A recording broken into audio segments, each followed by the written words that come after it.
Good afternoon and welcome. Thank you for joining us for the season finale of the Business Success Series sponsored by Manulife. My name is Ian McLean and I'm the President and CEO of the Greater Kitchener-Waterloo Chamber of Commerce. Before we get started, I would like to take a moment to acknowledge that we do live and work on the traditional territory of the Neutral, Anishinaabe, and Haudenosaunee peoples, as we seek a renewed relationship based on a foundation of mutual understanding and respect. As participants in today's virtual event, we are coming together as one.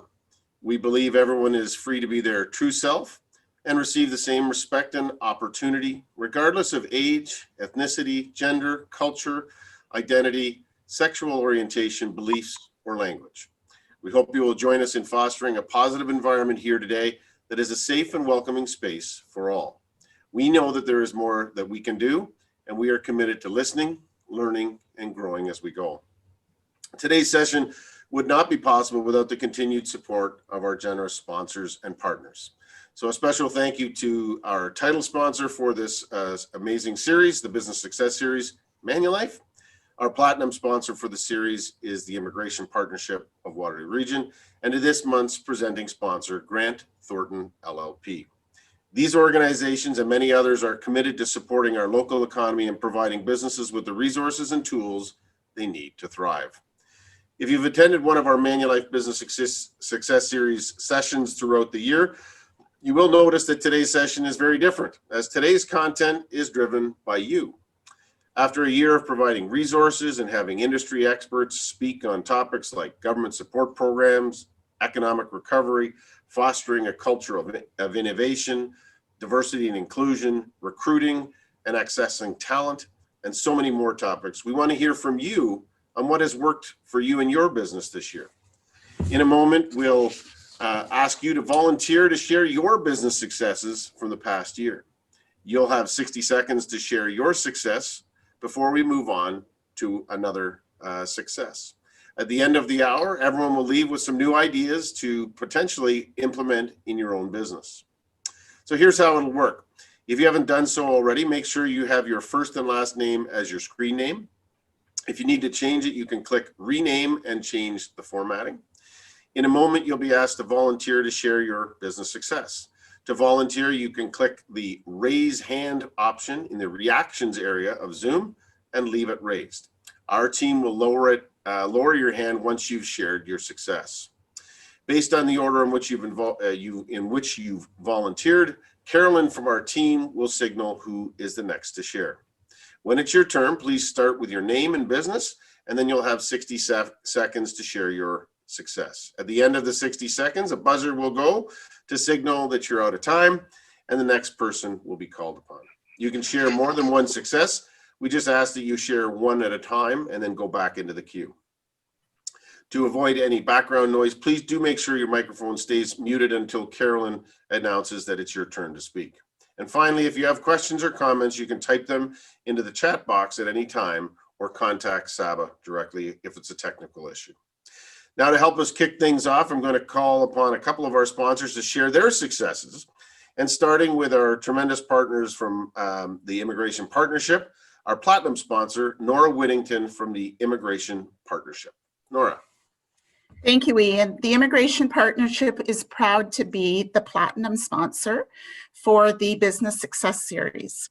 And in terms of sharing one of our success stories is the Immigration Partnership is a community initiative that is very reliant on partnerships and in-person interactions. And we are very program event heavy. So as a result, we could no longer do that in person. So we were very dependent on our partnerships, including our partnership with the Greater KW Chamber of Commerce. But one of our greatest successes last year was a partnership with the Workforce Planning Board. Because one of our goals and objectives is to connect immigrant talent to employers. We had to come up with some creative ways to do so, which weren't in person. So we partnered with them on 3 virtual job fairs called findyourjob.ca. And it allowed us to continue and not miss a beat on connecting immigrants with employers. We were able to be a part of those 3 job fairs and connect over 300 newcomers with employers in Waterloo region, resulting in many jobs for immigrants across the region. And that is a very difficult challenge when working with immigrants with language barriers, etc., and a whole new system of being able to make those connections. But we were very successful in that partnership and really pleased with the results. Thank you, Nora. Appreciate our partnership with the Immigration Partnership and how we've collaborated together in this challenging year for all organizations that need to get connected to the community, but also to business. So thank you for that. And now from our title sponsor, of course, Manulife is a great partner of ours across many different programs and activities that we do. But over to Scott Burrell, he's Senior Account Executive with Group Benefits with Manulife. Scott. Do we see Scott? Hey, great. Thanks, Ian. And I am unmuted, correct? All good. Thanks. So on behalf of Manulife, we would like to thank you for attending the season finale of the Manulife Business Success Series. I've been a part of a couple of these in the past, and it's just been a great program throughout the year. So thanks for everybody in the chamber and everybody that's attending today. So as you know, the theme of today's format is sharing a business success story. And I guess for Manulife, there were many this year in this challenging time, but I guess the one that stands out for me is something called our Health by Design story. Traditionally, benefit plans have been quite transactional, where the carriers pay claims, we pay them fast, and then we try not to make too many errors, right? But now, with Health by Design, it's just something that we are taking a different approach and are being a little bit more proactive with prevention and then intervention. So really what Manulife is trying to do is disrupt the illness and get the plan member healthier, faster. So we're really excited about this. It's not a product, it's just something that we're doing. Once our analytics and we take a look at this in the next 6 months to a year, we'll really see how successful we are. So we're really excited about this program, and it's just a success story within Manulife in the group benefits field. And again, we're pretty excited about that. So thanks again, and I look forward to more success stories over the next 60 minutes. Back to you, Ian. Well, thank you, Scott. And I think both of those examples from the Immigration Partnership and for Manulife are an indication of you know what the year has brought to us, which is doing things in a completely different way than we were used to doing it, and learning from one another has been part of the watchword for the COVID. I can't even say a year. It's been more than a year. It's been almost 16 months of working together. So thank you again to our sponsors for their continued support of the series and of the chamber. And it's great to hear how they've tried to try new things and be successful in over the last 16 months. So now it's your turn. We encourage you to volunteer to share your own successes. If you'd like to volunteer to share your success, please click the raise hand option in the reactions area now. And then I think I'm muting and Carolyn's going to take charge. Well, she's always in charge when it comes to events and what we do, as is Saba, but I will go on mute, and I think you're going to facilitate this, Carolyn. Is that right? Yeah, so we have our first volunteer. So Will Pace, if you want to introduce yourself, your business, and share your success.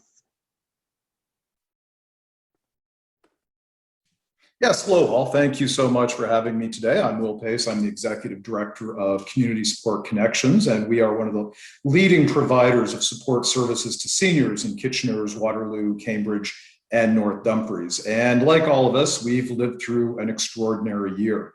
Our mission is to enable people to live in their own homes with independence and dignity. And if we've learned anything over the last year, it's how important it is to let older adults stay in their own homes where they feel safe. We don't have a single success that stands out above others over the last year, but certainly some of our greatest have been managing to get over 80,000 meals out to seniors in their homes from our on-site kitchen. We run exercise classes, face-to-face classes, and of course, when that had to stop, we pivoted and launched virtual exercise classes to seniors with over 15,000 units provided. And we also innovated to find ways to provide tens of thousands of rides to medical appointments, grocery shopping trips, friendly visiting, housekeeping visits, and other essential services with new PPE, social distancing, and no contact protocols.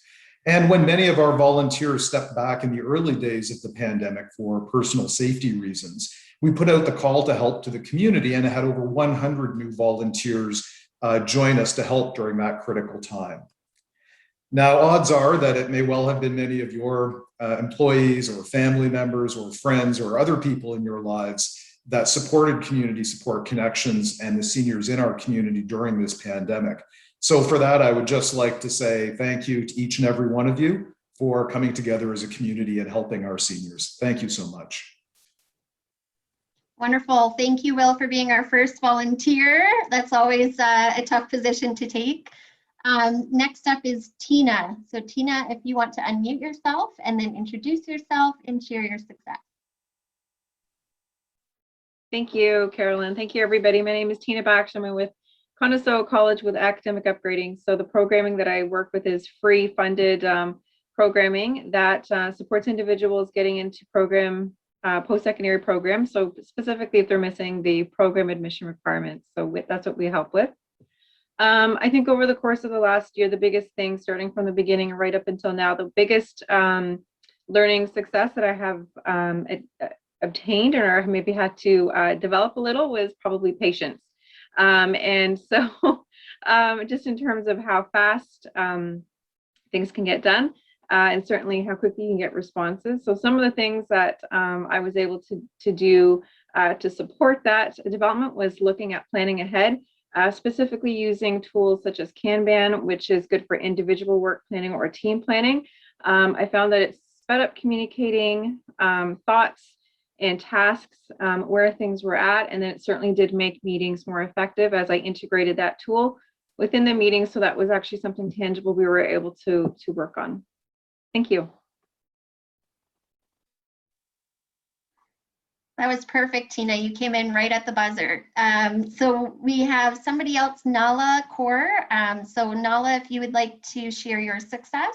And just a reminder, if anybody would like to share their success, if you use the reactions tool on Zoom here, there's a raise hand option, and we'll add you to the queue coming up next as well. So Nala, do you want to take it away? Thanks, Carolyn. For some reason, I don't have a raise hand. I have a clap hand, I have a thumbs up, heart, somebody crying or laughing, surprise face, and a cheery face, and a ta-da.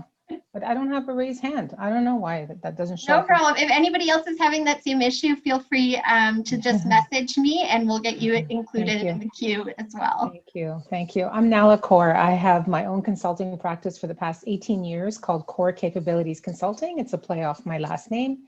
And I'm a management consultant and leadership coach, and I specialize in the areas of change management and emotional intelligence.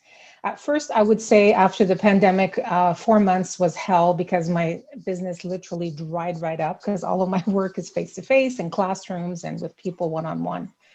But we shifted to Zoom, and I had a really amazing client, CEO of Sunbeam Community Living, and so they did some work for them on resiliency because a lot of the frontline workers are really burnt out. And so I designed a workshop on Zoom for all staff. So that was a huge benefit. I know a lot of people groan about Zoom and groan about, digital formats, but it ended up being, our lifeline. And so as a result of that work and the benefit people felt they derived from the content, he was very generous and shared my contact information with all other EDs and CEOs in the long-term care community. And I was deluged with requests for doing the same thing for them. And so that goes to show the power of a referral and the power of this platform where we would not have been able to gather so many people in one space from the comfort of their home. So small business, I'm a one person, and I really thought, oh my God, this might have to be it. And it's been amazing. So that's my success story. Perfect. Thanks, Nala. Thank you. All right, next up we have Anuvrit. So if you want to unmute yourself and just introduce yourself, the business, and the success. Yeah, sure. Sorry, I was talking to myself. Sorry. So, hey, good afternoon, everyone. My name is Anu Kakkar. You can call me Anu. This is my first meeting here in Kitchener-Waterloo Chamber of Commerce. I'm totally a newbie here as a member. And I run a small business consulting firm, which we also do the bookkeeping for the small businesses. Where our main mission is to help the small business owners who are working too hard and not making enough profits by helping them to improve their business efficiencies without worrying about day-to-day financials of the businesses. So, it's a kind of a new business. I just started about 8 months back, but I do have a success story here. I started mentoring a small business as a volunteer back in November.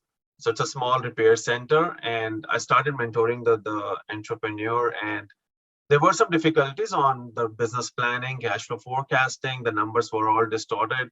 So with the help of mentorship and with the help of explanation on the 9 drivers of profit, I was able to achieve just a small little goal of around $15,000 in net profit for the business owner. And now he's my full-fledged client.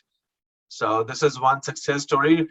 Yeah, definitely from a clientele perspective, but mainly from the work-life balance and the goal achievement my client had in last 8 months. So I will put it as a success story today. Wonderful. Thank you so much. And next up, we have Steph of Little Mushroom. I might have to go twice because I've got lots. My name's Stephanie Soulis. I own Little Mushroom Catering, but we are so much more than that now. Because of the pandemic, events haven't been a thing. So one of the things that we've done is we now rent out our commissary kitchen.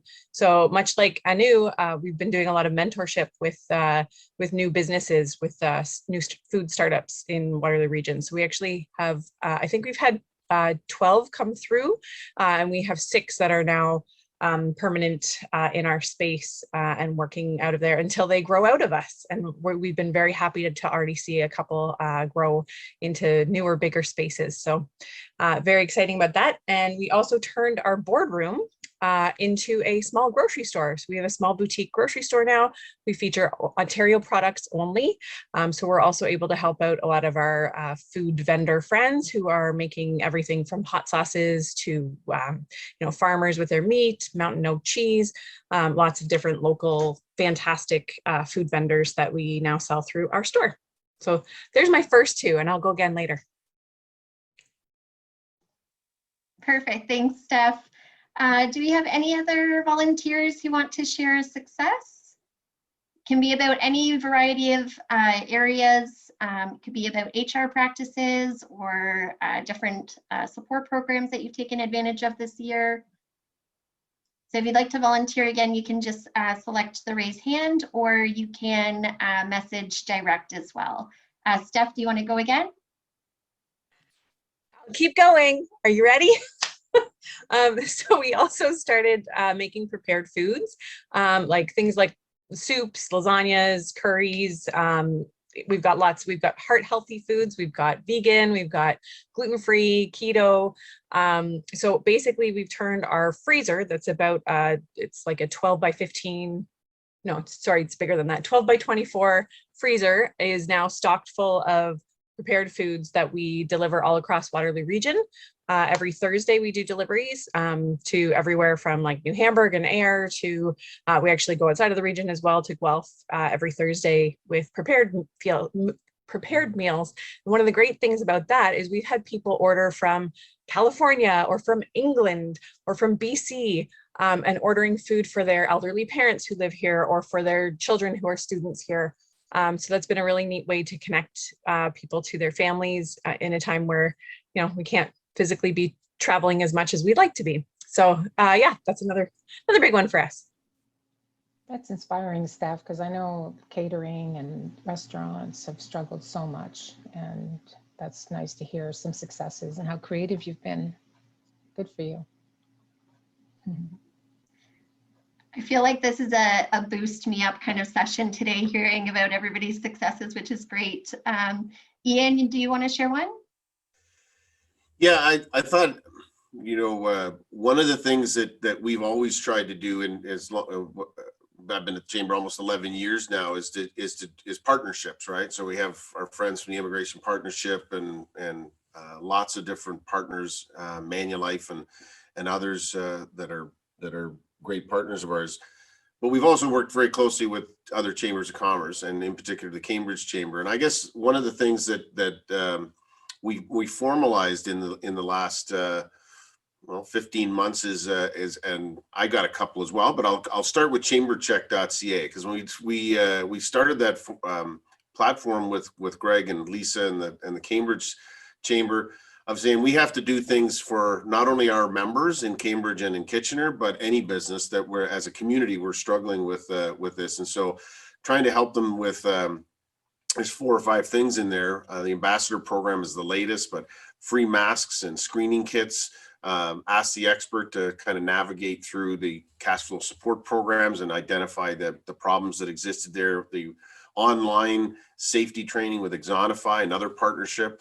And that all happened, I hate to say it, I mean, I wouldn't say it's a silver lining, but it's one of the positive things that came out of COVID is that we formalized our working relationship with Cambridge and are doing far more together, because what we're doing for our members, and folks like Steph who are members of both chambers, you see it and say, we're doing that, whether you do it through our chamber or not, then the things that we're doing are applicable to any business or organization. And so I think that's a great success that I don't think is ephemeral. I think it's something that will stand the test of time, that we'll build on that moving forward. Does anybody have any other successes that they want to share? Allison? So I'm Allison Mitchell with the Greater Kitchener-Waterloo Chamber of Commerce, and I lead the Access Student Talent Program. And we help to connect small businesses with post-secondary students from Conestoga, Wilfrid Laurier, and the University of Waterloo. And so through the pandemic, many small businesses have been struggling. And so it's been really great that our team's been able to support businesses with accessing post-secondary student talent for different projects that can help them become more digital. So we're helping a lot of businesses connect to students who can help them with marketing or with their social media or idea generation for moving forward. So it's been a really great way for businesses to kind of get some of that, those temporary resources in there that can help them moving forward.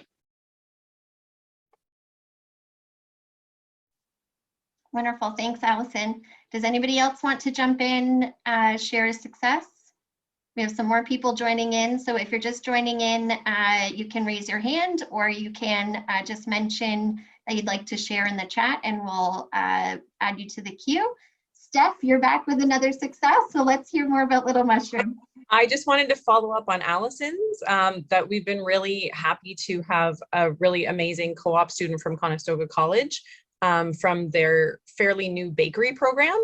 And yeah, Erin's our student this year, and she's phenomenal. I was pushing Conestoga a little bit in the past because we've often taken their culinary students, but the only bakery co-op that I've had before was from Niagara College, and it was really nice to finally be able to use a local Conestoga College student. So awesome for accessing student talent. Perfect, thanks, ladies. We have another volunteer. Is it Rhythm? Hi, it's Rhythm. Rhythm, okay. Steph and Alan, I think I'm saying the names right. I am another co-op student from Conestoga College, working for Armadillo Display Solutions. And being the student here and attending the first meeting, my heart is beating so fast right now because I haven't been to any such meetings before. Armadillo Display Solutions is basically a company offering tablet stands and kiosks with unlimited variety customizations possible. And the success story, as I haven't been with Armadillo for so long, it's just been 2 months since I've been the marketing coordinator for the company. And I would say I've studied a lot about it. And the reason why I joined Armadillo was how they are so successful in reaching out to over hundreds of churches, libraries, restaurants for during this COVID time, helping people communicate with each other touch free totally and giving them new ideas to improve and enhance the look of the place they're basically working in. So that's all I got to say. Thank you for the chance. Thank you, Rhythm. You did a great job. Thanks for that. Tina, would you like to share another success? Hi, thanks everyone. Tina again, Conestoga College. One of the things, it was sort of like what Ian said. I don't want to say it's a silver lining, like it was, but a bit of a blessing in disguise for my particular department at Conestoga was being able to digitize everything. So we were lagging behind in how many things that were not electronic and they were still paper-based. So as moving everything over, we were able to use, in addition to some of the Teams things that I mentioned before, MS Forms has been quite useful as well for a number of things. And this has really been able to reposition my department to be able to collect and review data in a very new way, which has also been quite critical in helping us think of new ways to adapt and be flexible within not only COVID, but how to prepare after COVID and how, what is it that we want to see and what are our capabilities and how we're able to sort of compete within the new world after this. So thanks. That's fantastic, Tina. I think a lot of us are on the same page. I know at the Chamber we've advanced quite a bit with changing up some of our processes and systems and making them a little bit more digital as well. Next up, we have Dan. So Dan, if you'd like to unmute yourself and introduce yourself and share your success. Hi, my name is Dan. I'm a co-founder and CEO of Cart to Curb Limited. We started about a year ago now in 2020 as a personal shopping home delivery service. And some highlights, we grew from nothing. Obviously, we're a startup. And so we kind of isolated a couple facets of the home delivery business that were being underutilized, including servicing small, medium level stores and businesses in local areas that aren't being serviced by some of the nationwide chains, and reducing our cost to businesses so they can participate in home delivery, even coming well below the 30% markups and fees that the other companies charge. We have I think we've got over 3,000 orders so far. We have 85% turnaround on return customers. And a couple of the highlights, just about finished launching our owned website, not a partner with somebody else, but our own website is about to be launched here in the next week. We have over 50 partner stores and delivery partners. We have launched our Cart to Community food drive with the Waterloo Regional Food Bank, and that we're doing consistently. And yeah, you caught me in my car as I'm doing deliveries today, so I'm trying to pull these out of the hat as I go. So that's where I'm at so far. That's perfect, Dan. Thank you so much for sharing. Ian, you have another success? Yeah, and I guess this is more, I would say we played a small part in this, but it's a community success. Again, one of the things that's happened is I think everyone across the community and we're saying, how do we support business? How do we support the organizations that need support during this tough time? And again, Ian Klugman at Communitech had started, how do we get rapid screening? We know that's one of the tools to kind of get business open and reopen and do it safely because we're going to have to live with COVID. So between trying to figure out how we get rapid screening kits into businesses, and I think we at both chambers, Cambridge and KW, played an important role in saying in being the vehicle to get those to small businesses. And it was one of those things that just sort of happened with a lot of great partnerships. Again, starting with Communitech and then the province and the federal government, but we've got over 4,000 businesses in Waterloo Region that are getting free screening kits and using them with their staff.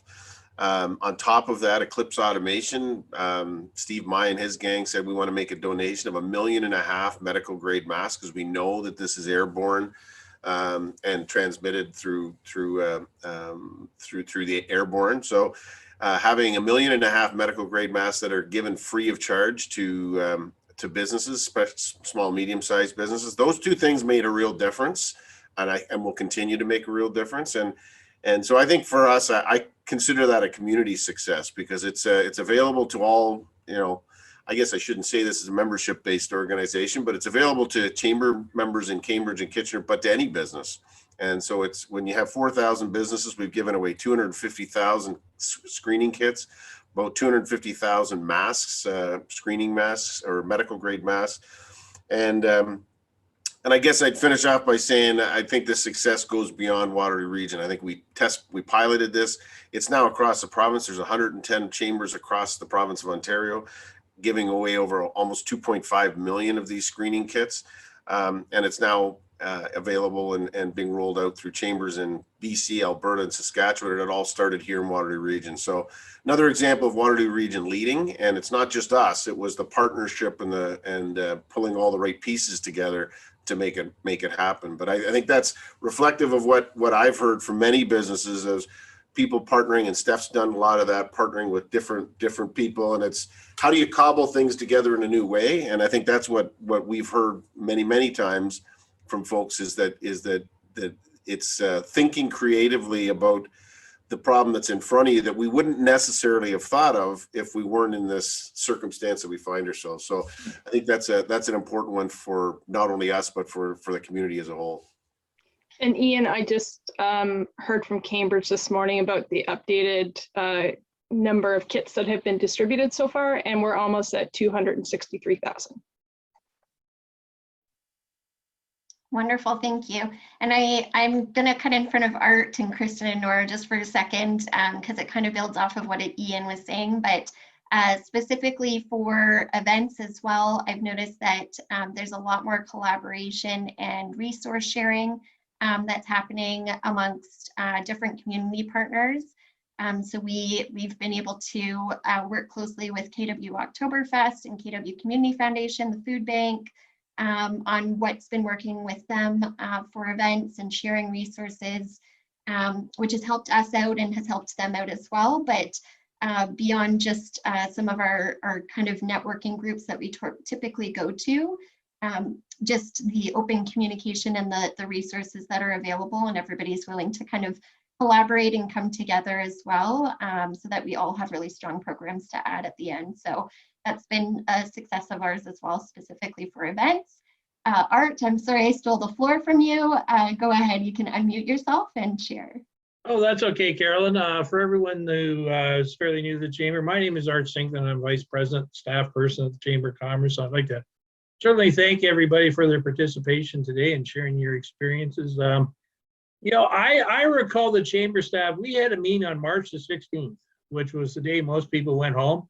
And I told everybody we'd be back in 2 weeks, okay? I was kind of like the Donald Trump theory that, yeah, this thing was going to wash out and we'd be back to normal by Easter in 2020. Well, things haven't gone according to plan. So I know it's been difficult for everybody, but, we've all held together. We're still here. We're still surviving. We're still moving forward. And, that's an interesting concept. I think Tina from Conestoga mentioned this about how we were moving forward, looking ahead to going back to life before COVID. And one of the things at the Chamber of Commerce that we've done quite successfully, along with what Ian's mentioned, is in the last year, we've received 2 major commitments from the provincial government. One for a new highway number 7 between Guelph and Kitchener, which has been a community priority for a number of years. And also in the budget this year was a commitment for expanded GO train passenger service from Kitchener into Toronto, with stops at Guelph and Brampton and some other centers in between, something that we've also identified as a priority. So to get commitments from the provincial government to move those projects forward, I think is very important for us moving forward. And again, again, thank you to everybody for participating today and sharing with us your experiences, and all the best. I'm an optimist about this. Hopefully that light is there at the end of the tunnel, and we're gradually getting there. You know, as I said, it's taken longer than some of us anticipated or hoped for, but we're getting there. So all the best to everybody, and thanks for participating today. Thanks, Art. Kristen, you're up next. Well, hi, everyone. My name's Kristen, in case you haven't already met me. I'm pretty new to the Chamber, and I'm a marketing coordinator. We have a bunch of different successes, I'd say, this year. One of them is really being able to kind of focus and refocus on our digital channels. So any of our social media platforms, revamping the website to really be able to reach new audiences, especially with everything being online right now. And then another thing that I sit on too is the Diversity, Equity, and Inclusion Committee. This is a relatively new committee to the Chamber, and we've really been able to bring about a lot of smaller changes, but really important changes across the year. And with recent events, it's been a really important way that we can respond and also have a group that we can connect with. So yeah, there's been a lot of good things happening. We've also been able to leverage a lot of community partners such as Vidyard. So finding different ways that we can actually incorporate their technology and support the local KW Tech community as well. Wonderful. Thanks, Kristen. Nora. Hi, I'm Nora Whittington from the Immigration Partnership. And again, we've had many successes this past year as well. And as I mentioned earlier, we've had the opportunity to have some really fabulous partnerships and growing partnerships, but locally, but we've also been able to move across Southern Ontario and across Canada as well in some of our partnerships. Early on in COVID, there was World Education Services out of Toronto was trending #1 on Twitter across Canada with hashtag immigrants work. And as a result, they developed a playbook for employers on how to recruit, hire, and retain immigrant talent.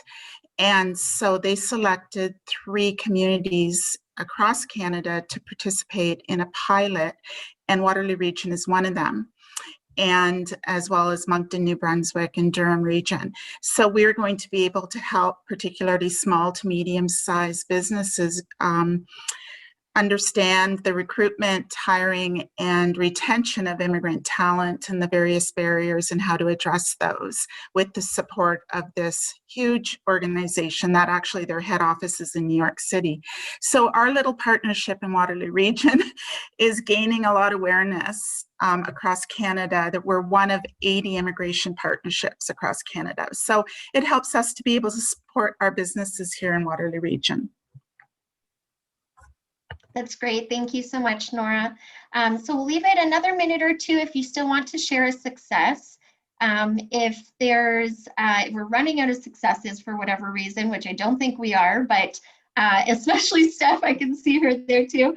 But in a couple minutes, we'll kind of close out today too, just talking about maybe some challenges that you're having, or anything that you want to kind of bring open to the group, and see if there's some others in the group today that might have some suggestions and resources for you as well. So before we jump to that, let's go to Steph for some more successes, and then Ian. So Steph. So mine's a little bit of a success and a bit of a challenge, so it's perfect segue for you, Carolyn. One thing that we've done this past year is we opened a restaurant, because what better time to do that than during COVID. And our restaurant does not have a patio, nor are we allowed to, thanks to our lovely landlords. I won't mention any names.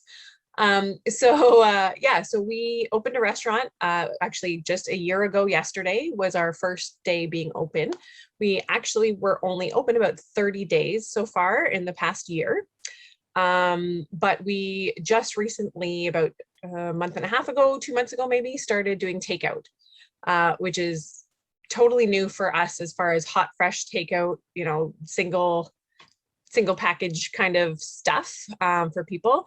And so it's been a good thing, but also a big challenge to get people to think of us for takeout. We've been a little bit resistant to use third-party delivery apps, just because they take so much of a cut, and people are already, not happy about spending money on their food. So that's been a challenge for us. But one of the great things that has come out of that is that we do now have our liquor license, which is something for the past 10 years I've been working towards. So we're very happy we can sell beer and wine, and I get to talk about wine and cider and make really cool cocktails now that we send out with our takeout orders. So it's a lot of fun for me because I love bartending. But yeah, just getting the word out there. Change when your story keeps changing, when what you're offering keeps changing. Thank goodness for social media, but also holy crap, social media. So so that's sort of a good thing, but also a big challenge right now because we want to continue to stay open for takeout, but we're not getting the traction that we'd like. Perfect. Thanks, Steph. And if you do have any suggestions or resources or anything for Steph or anybody else that comes forward with any challenges, you can feel free to post them in the chat there, or again, just volunteer to speak, and we'll pass the floor over to you too. So Ian, you're up next. Yeah, well, I just wanted to build on that and say, Steph, you like to make cocktails. I like to drink them. So there's a perfect marriage there. There's no problem. I guess the one thing, and this may be another in the moving to what some of the challenges are. I think one of the things that I would look at and say, wasn't sure how it was going to work out, but as an employer, we have 17 staff at the chamber, everyone working at home for 15 months. When Art's absolutely right, we kind of said, well, 2 weeks might have been on the light side, but maybe 2 months. And here we are going on 16 months at home. So working at home, I think we all didn't know what to expect in that. And so it's different for every business. And that's one of our challenges, is to figure out, if you're in retail or in Steph's business where you rely on seeing someone, or have traditionally relied on seeing someone in person or them physically coming, that can be a challenge. But utilizing Zoom and virtual and online marketplaces, but also for all of us as employers, staying in touch with our employees and making sure that when you're not physically around, it's hard to make sure that you're taking care of your important resource that you have, most important resource, which is the people that do the work. So I think it's, for us, I look at it as it was a challenge to start. I look at it as a success. And I think the challenge moving forward is, what's the new normal? And that may be one of the questions I have for that group, and for, as you're talking to your colleagues, is we at the Chamber will always be interested in what is, as we move forward, what are those challenges that you think you're going to be facing? How are we going to address what your talent needs are in the future? As an example, how are people going to work? Because I get the sense, even amongst my own staff, I am much more efficient now at working at home than I was 16 months ago. And I don't think I'll be back in the office 5 days a week myself, because I know there'll be days when I can get more done by staying home and getting things done. But so what's that new normal look like? What are the tools that you and your businesses are going to need, both from a talent perspective and using technology to kind of get Steph, to your business? I mean, part of the way you expand your business is still do that pickup and that takeout, and you got your restaurant and you got your catering activities. How do you piece that all together? There's going to be some complexities, and I think many businesses will have that same challenge. And so for me, I look at it as it was a challenge, it was a success, but the next challenge comes as we start to see what the new normal looks like, because it's not what the old normal was. And so that's a bit of a question to everybody and to your colleagues after this session, is please be in touch with us if you're saying, hey, we could really use some sessions on X or Y that really help us figure out how to as small businesses in particular, how to be helpful with the programming that we do, to be helpful for businesses that are going to have to permanently adapt the way that we do things. Because I think that's one of the things is I have not spoken to one person who believes that we'll go like an elastic band back to the way it was. I don't think anyone believes that that's the case. So how do we with the changing shape of business, how do we support not only our members but the community in getting there? So that was way more than a minute, but I think it's an important topic that I want to make sure we put on the table for those here today, but also moving forward. And now I'm going to be quiet. Nala, you wanted to say something? I just wanted to add to Ian, I think he was reading my mind, because as a management consultant, I do work with organizations who struggle to go to what does this hybrid solution look like. So I'm really interested in hearing from this group what they're entertaining in terms of allowing those options. And I get that certain jobs don't allow for people to be at home full time. They've had to, figure it out and make accommodations. But there's been a lot of research too to show, and a lot of stats that with millennials in particular, they're not liking being at home. and there's been high turnover in organizations where people say, you know what, this has been an opportunity for me to assess what I'm doing, and I'm not sure if I want to stay the course this way, and if my company is, because I've seen organizations who have completely broke, like they're not renewing leases for their offices, and they're going permanent, like home.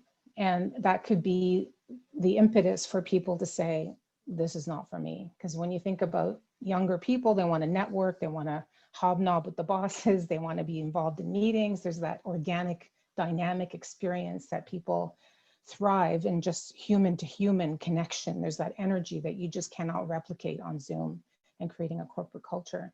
So I am very curious to see if there is going to be that versatility and that openness to some sort of hybrid, as much as possible, because it can be the determining factor for employee retention and attraction, actually, and engagement. So I'll just put that out there, because there is a lot of transiency that's going on right now.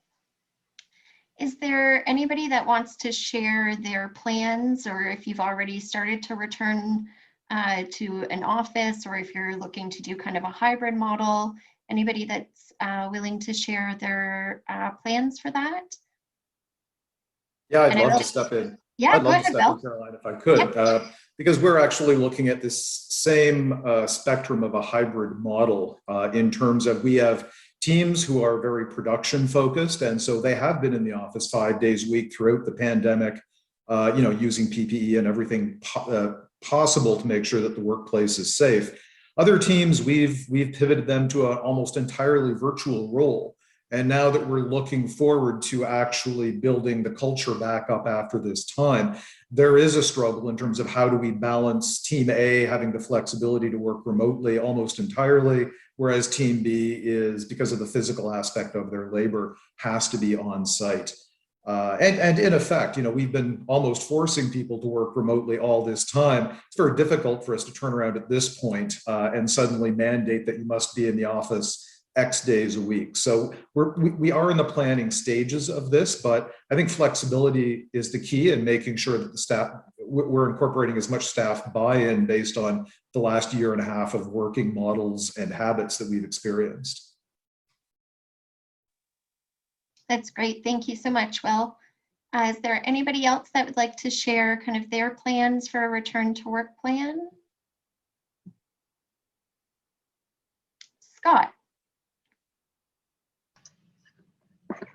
Yeah, I'd just like to say that, from a large corporation, Manulife has 30,000 employees. So this is going to be really difficult. And now, to your point and everybody else's point, whether it's hybrid or whatever, but as of right now, there's no RTO date for Manulife here in the Waterloo region. So it could be the fall, it could be 2022. We're not even sure. So I think the interesting thing here too is competition.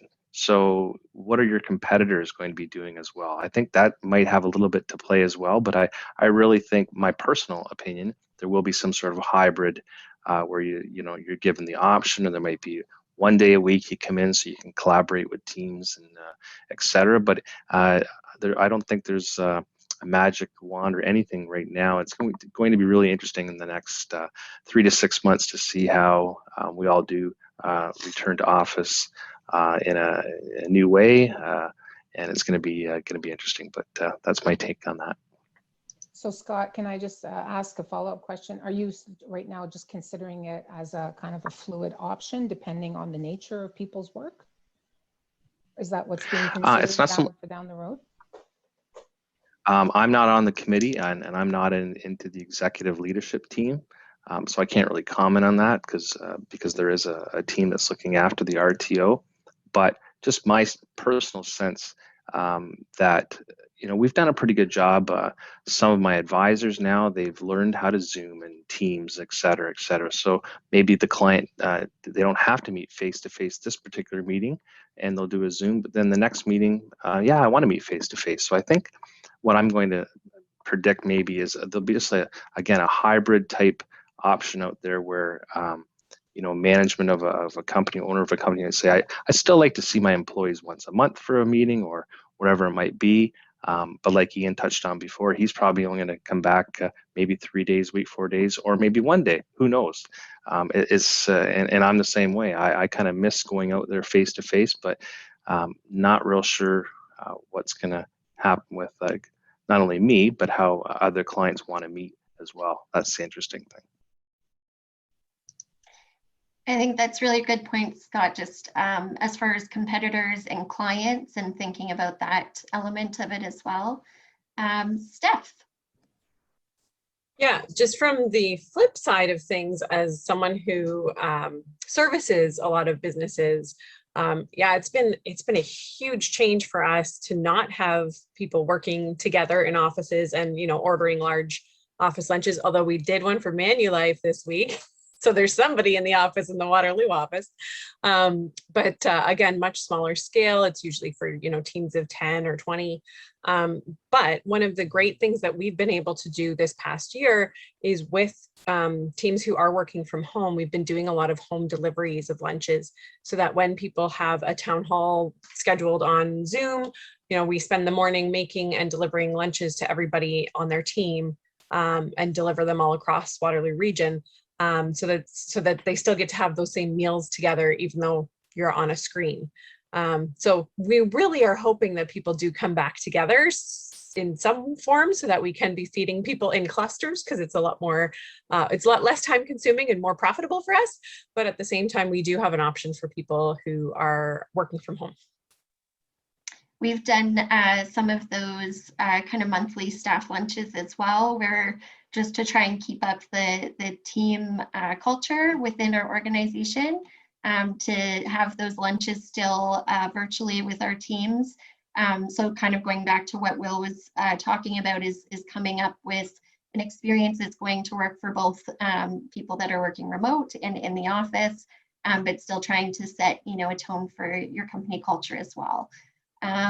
Do we have any other final thoughts? We're wrapping up here in just a couple of minutes. So again, if you have any kind of final thoughts, anything that you'd like to share, I encourage you to raise your hand or jump in right now. And then I'll pass it over to Ian in just a minute or two to wind down today's session.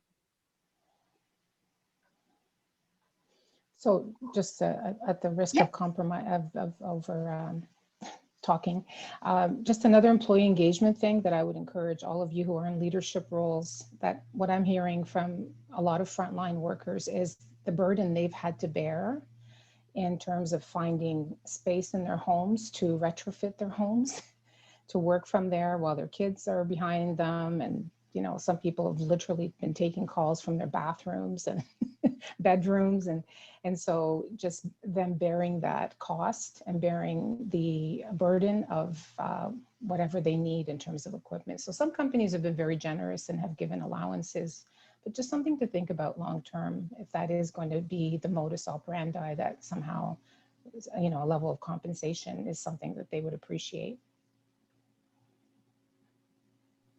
That's great.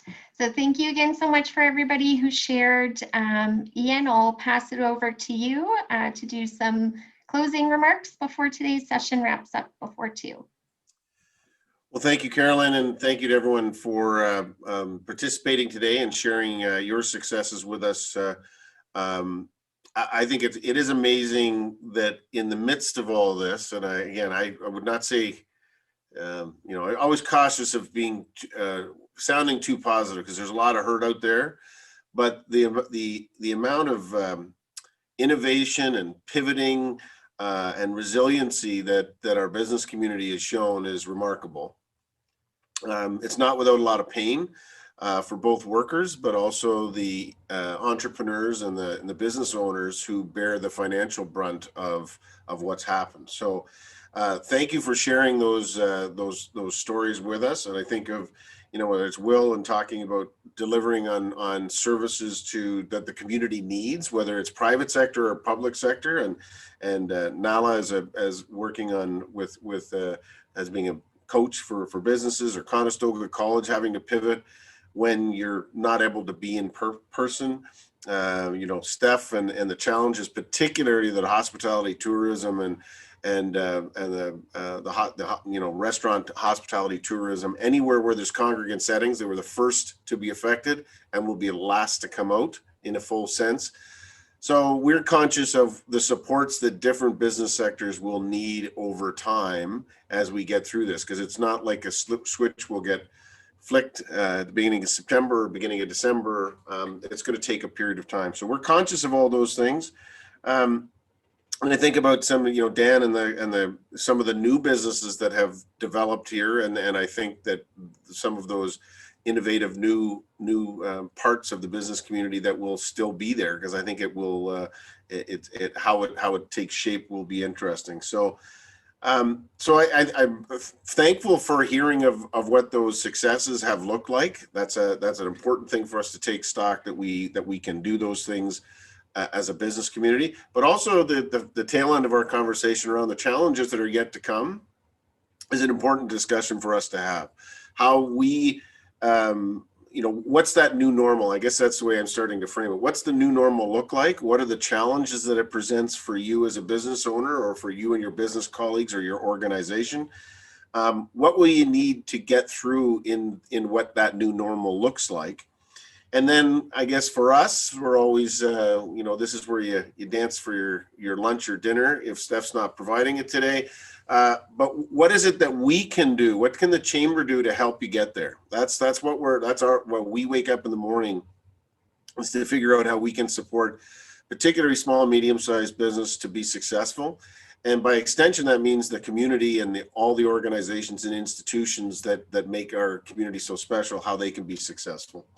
So that to me is a real question of what's the new normal bring for us moving forward, and what's the role and the way we can support our community moving forward. So thank you. I thought it was a fascinating session. I appreciate everyone's time. Once again, as always, wanted to thank our sponsors and partners. Without them, none of these programs and services would be available through the chamber. So once again, to our title sponsor for the series, Manulife, our platinum sponsor for the series, the Immigration Partnership of Waterloo Region, and to this month's presenting sponsor, Grant Thornton LLP. And finally, to all of you for joining us today. As always, as a reminder, today's session is the final session for this season. We will be returning in the fall, and we'll host a new Manulife Business Success Series session every Wednesday at 1 o'clock, starting on Wednesday, September the 8th. So in the meantime, I encourage you all to stay positive, test negative, get vaccinated, and we'll be stronger together. Thanks so much. Have a great afternoon.